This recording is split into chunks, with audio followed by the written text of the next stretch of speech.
안녕하세요. 한의사 문치환입니다. 커피가 몸에 좋다고 하죠? 간에도 좋고, 당뇨 위험도 낮춘다고 합니다. 그런데 왜 어떤 사람은 커피 한 잔만 마셔도 심장이 두근거리고, 불안해지고, 잠이 깨고, 속이 망가질까요? 커피는 약일까요? 아니면 독일까요? 오늘 영상에서는 과학적 연구, 몸의 반응, 그리고 체질, 이 세 가지 기준으로 정확하게 정리해 보겠습니다. 자, 먼저 커피는 왜 좋다고 말할까요?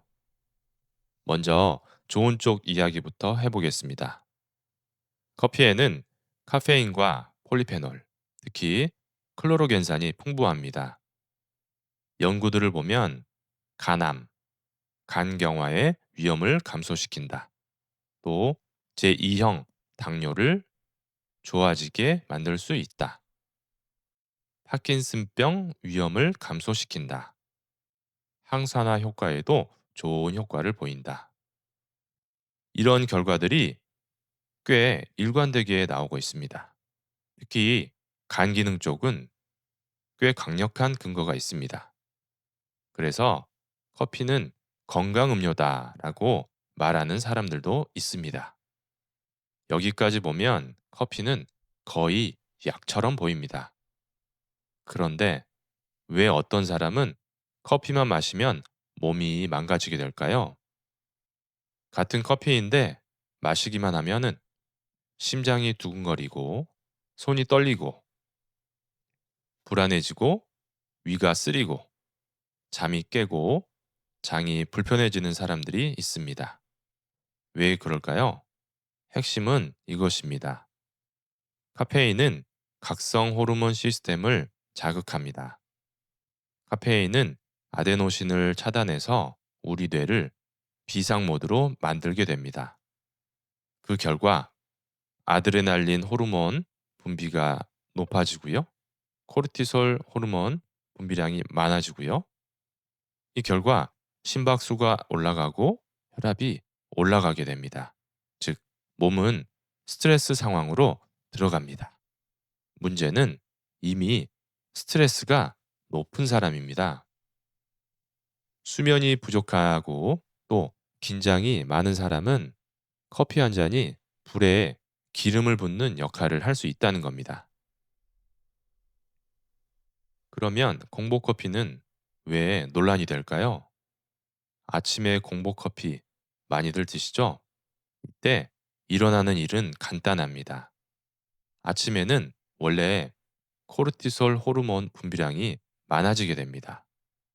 코르티솔 호르몬은 쉽게 말해서 우리 몸이 스트레스 상황에서 이것을 효율적으로 대처하기 위해서 분비되는 호르몬인데요. 간밤에 긴 휴식을 마치고 이제 아침이 되어 일을 시작해야 하는 우리 몸은 알아서 코르티솔 호르몬을 많이 분비하기 시작합니다. 그런데 그 위에 카페인이 더 올라갑니다. 그렇게 되면 코르티솔 호르몬이 과상승하게 되고 일시적으로 인슐린 감수성이 저하됩니다. 인슐린 감수성이 저하가 된다는 것은 인슐린이 분비가 되어도 인슐린이 제대로 일을 하지 못한다는 의미입니다. 일부 연구에서는 카페인이 일시적으로 인슐린 반응을 둔화시킨다는 보고도 있습니다. 그래서 공복 혈당이 높은 분, 인슐린 저항성이 있는 분, 스트레스성 복부 비만이 있는 분, 이런 분들은 공복 커피가 체중 정체를 만들 수 있습니다. 물론 모든 사람에게 독은 아닙니다. 하지만 공복이라는 조건은 몸의 반응을 훨씬 크게 만듭니다. 커피가 장을 망칠까요? 커피는 장 운동을 촉진합니다. 그래서 아침에 커피를 마시면 화장실을 가는 분이 많이들 계시죠. 그런데 장이 예민한 사람에게는 위산이 과다하게 분비가 될 수 있고 또 위산이 역류할 수 있습니다. 복부가 팽만해질 수 있고 설사 혹은 과민성 대장 증후군에 이런 증상들이 악화될 수 있습니다. 특히 긴장하면 장이 바로 반응하는 타입의 사람들인데요. 이런 분들은 커피가 장을 더 예민하게 만들 수 있습니다. 그럼 커피는 약일까요? 독일까요? 정답은 이것입니다. 커피는 증폭기입니다. 건강한 시스템, 건강한 사람에게는 좋은 방향으로 증폭이 될 수 있고, 불안정한 시스템, 불안정한 사람에게는 나쁜 방향으로 증폭될 수 있습니다.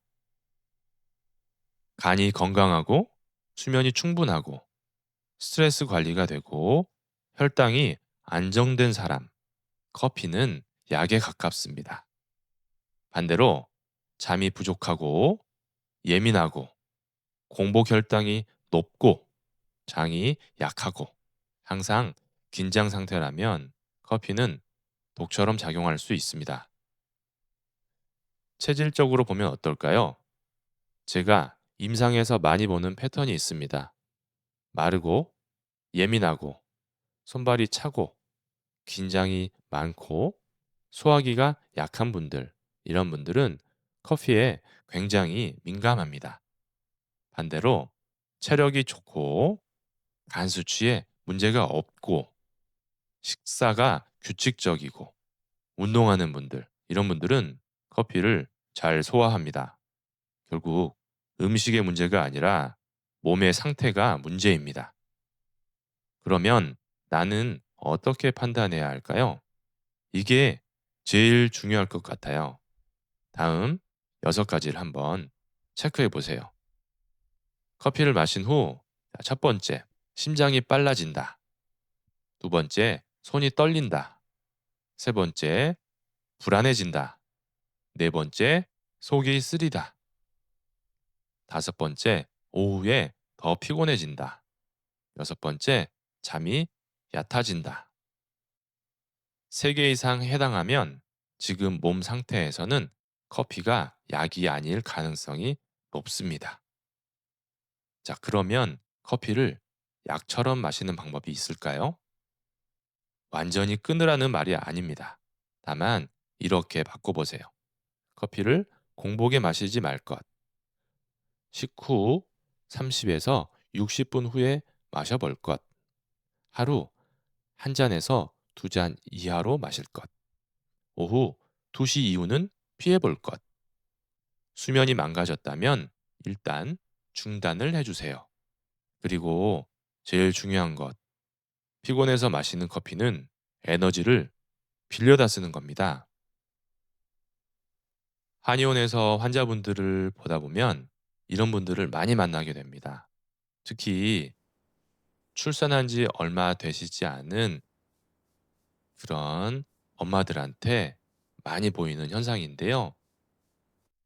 엄마들은 아무래도 집에서 일도 해야 되고 아기들도 봐야 되기 때문에, 또 출산한 지 얼마 되시지 않았기 때문에 몸이 너무너무 힘듭니다.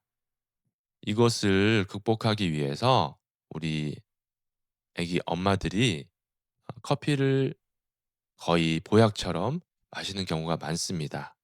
커피 힘에 의지해서 하루하루를 연명하는 셈이죠. 이것은 에너지를 실제로 만드는 것이 아니라 에너지를 당겨 쓰는 겁니다. 자꾸 빌려다 쓰다 보면 몸에 무리가 갈 수밖에 없겠죠?